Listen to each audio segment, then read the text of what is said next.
మత్తయి సువార్త 15వ అధ్యాయము.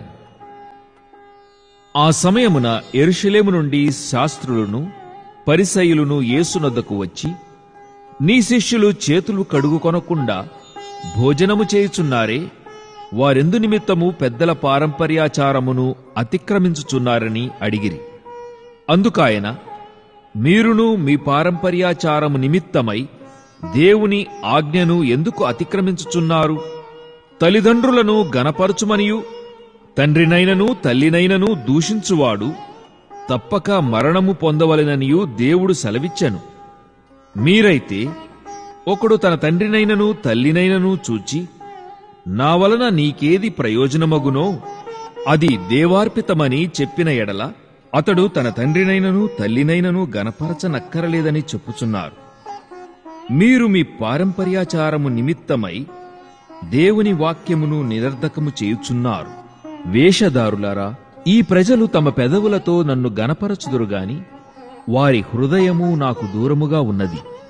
మనుషులు కల్పించిన పద్ధతులు దైవోపదేశములని బోధించుచు వారు నన్ను వ్యర్థముగా ఆరాధించుచున్నారు అని యెషయా మిమ్మును గూర్చి ప్రకటించిన మాట సరియే అని వారితో చెప్పి, జనసమూహములను పిలిచి, మీరు విని గ్రహించుడి.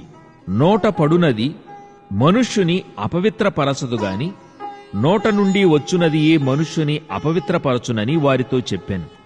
అంతటా ఆయన శిష్యులు వచ్చి, పరిసయ్యులు ఆ మాట విని అభ్యంతరపడిరని నీకు తెలియనా అని ఆయనను అడుగగా, ఆయన, పరలోకమందున్న నా తండ్రి నాటని ప్రతి మొక్కయు పెళ్లగింపబడును. వారి జోలికి పోకుడి. వారు గ్రుడ్డివారై ఉండి గ్రుడ్డివారికి త్రోవ చూపువారు. గ్రుడ్డివాడు గ్రుడ్డివానికి త్రోవ చూపిన ఎడల వారిద్దరూ గుంటలో పడుదురుగదా అనెను. అందుకు పేతురు, ఈ ఉపమాన భావము మాకు తెలుపుమని ఆయనను అడుగగా, ఆయన, మీరును ఇంతవరకు అవివేకులై ఉన్నారా?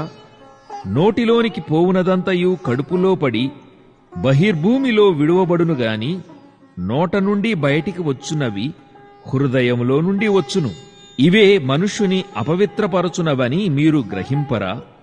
దురాలోచనలు, నరహత్యలు, వ్యభిచారములు, వేశ్యాగమనములు, దొంగతనములు, అబద్ధ సాక్ష్యములు, దేవదూషణలు హృదయములో నుండియే వచ్చును.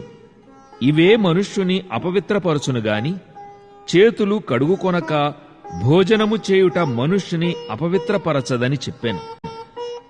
యేసు అక్కడ నుండి బయలుదేరి తూరు సీదోనుల ప్రాంతములకు వెళ్ళగా, ఇదిగో ఆ ప్రాంతముల నుండి కనాను స్త్రీ ఒకతి వచ్చి, ప్రభువా, దావీదు కుమారుడా, నన్ను కరుణింపుము, నా కుమార్తె దయ్యము పట్టి బహు బాధపడుచున్నదని కేకలు వేశాను.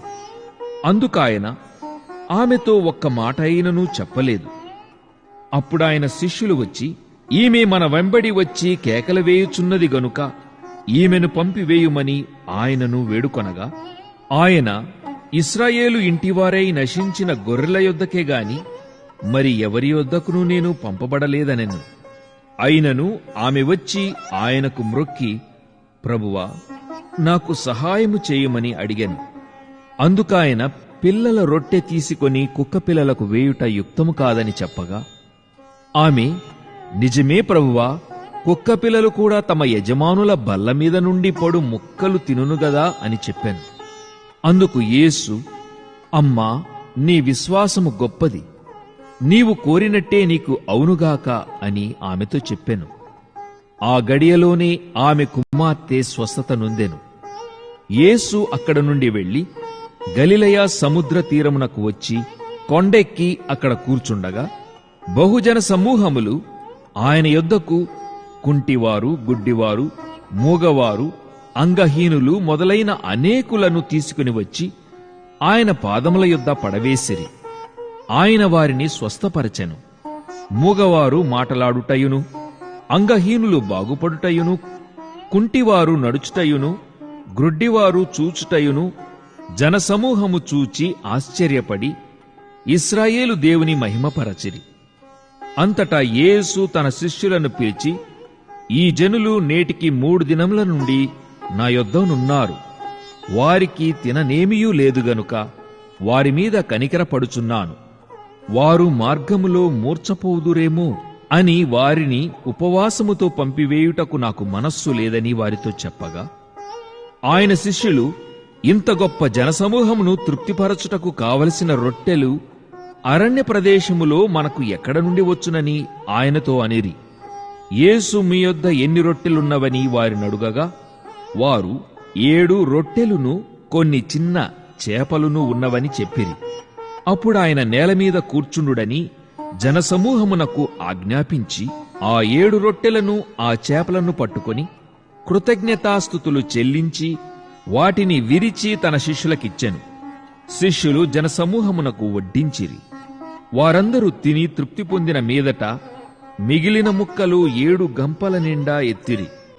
స్త్రీలును పిల్లలును గాక తినినవారు 4,000 మంది పురుషులు. తరువాత ఆయన జనసమూహములను పంపివేసి దోణి ఎక్కి మగదాను ప్రాంతములకు వచ్చెను.